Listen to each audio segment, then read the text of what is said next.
I am joined by Dan Woods. Dan Woods is now the global head of bot and risk management at F5. Dan, how are you doing? I'm doing well.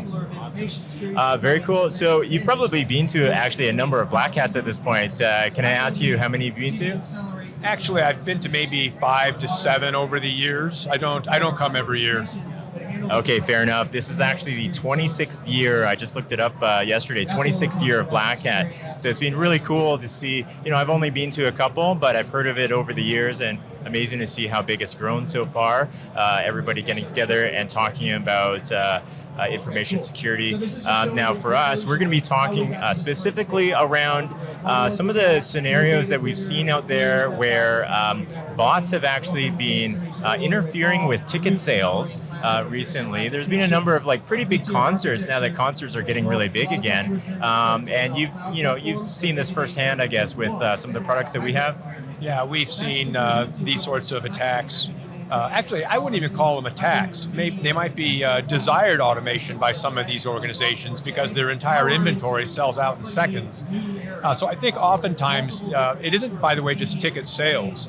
It is maybe the people who sell sneakers, or maybe a limited time offer on an iPhone, or a leather purse, or anything that is offered for a limited time that people think they could use automation, use bots to buy a large inventory of them and then sell them on the secondary market. It's something we see quite a lot. Interesting. So I would say, I guess from a business perspective, you still want to stop this kind of stuff, right? It's not necessarily good for business. You sell all this stuff, but it's not a great idea. No, I actually think that many of these organizations don't really want to stop it. What they want to do is closely monitor the automation and also monitor the chatter on social media to see just how angry their loyal customers are getting. Because it might reach a point where they get so angry that the enterprise starts to care more about stopping the bots. But when their entire inventory sells out in seconds, that's actually a good thing for business. So I think many times publicly they're pounding their fist and objecting over these darn bots and telling their customers they're going to do everything they can to stop them. But then I think there's hugs and high fives in the boardroom. And they're not really interested in doing it. They have somewhat of a reverse incentive. Although we have a couple of customers who, if they've engaged F5 to stop the bots, then they're absolutely serious about stopping them. Yeah, fair enough. Okay, so maybe not a direct impact right away, but they might feel it later on as far as indirect business impact, social media-wise and whatnot. I guess a couple other things that we wanted to chat about as well is bots actually having influence on generations socially, like being able to actually persuade people.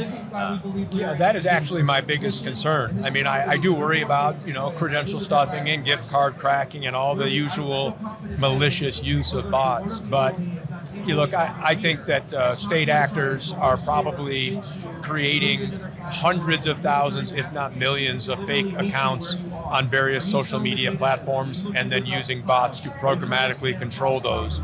And think about it, if you had programmatic control over hundreds of thousands or millions of social media accounts, you could bury truths and amplify lies.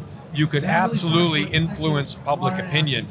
And with AI, like things like ChatGPT, it's very persuasive. So yeah, I think that third-party control over the national narrative could actually influence public opinion to such an extent that it changes the outcome of elections.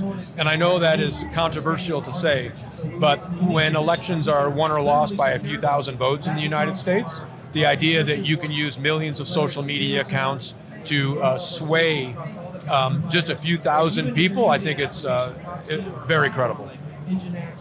That's an interesting point. I think when it comes to things like buying up all those tickets or buying up those shoes, there's some sort of point where it's okay, we're getting a return on investment for this.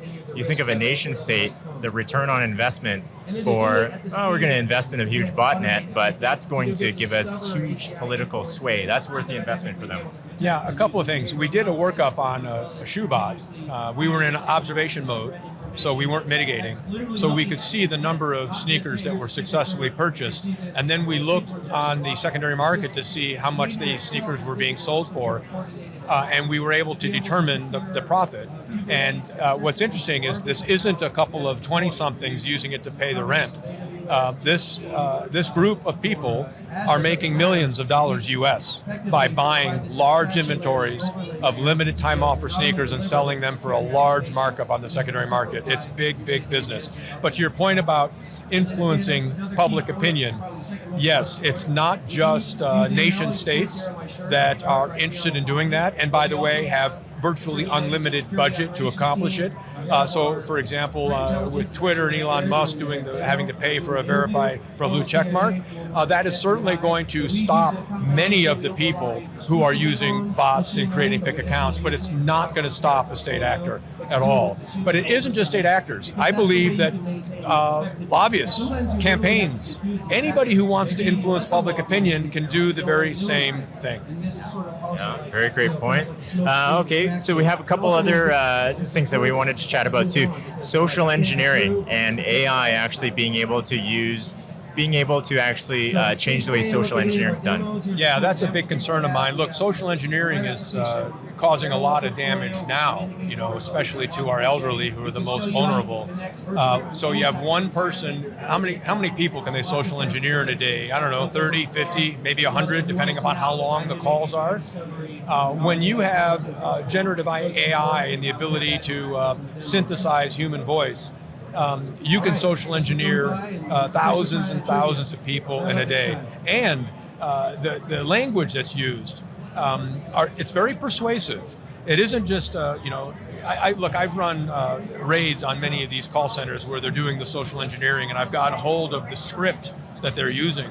And yes, it's carefully crafted to be persuasive, but it's not nearly as persuasive as a generative AI can be. So I'm gravely concerned about the effect that AI is going to have on criminals' ability to social engineer. It's going to be, I think, a devastating impact. Well, I guess $1 million question, what are we going to do to solve that? Well, obviously you got to stop the bots first and foremost. I tell organizations the first step in doing that is to gain visibility. You got to, start collecting those client-side signals and get visibility into what traffic is from humans and what traffic is from bots. That's where you got to start. And then, of course, you take mitigating action on the bad bots, and you allow list all the good bots, because not all bots are bad, right? You don't want to mitigate good bots. But then it's really about education. I think we've got to do a much better job educating the public on how to avoid being victimized by these sorts of crimes. Very awesome. Okay, very cool. Thank you for joining me today, Dan. It's been awesome to chat with you. Again, we are here at Black Hat USA 2023 in Las Vegas, the Mandalay Bay.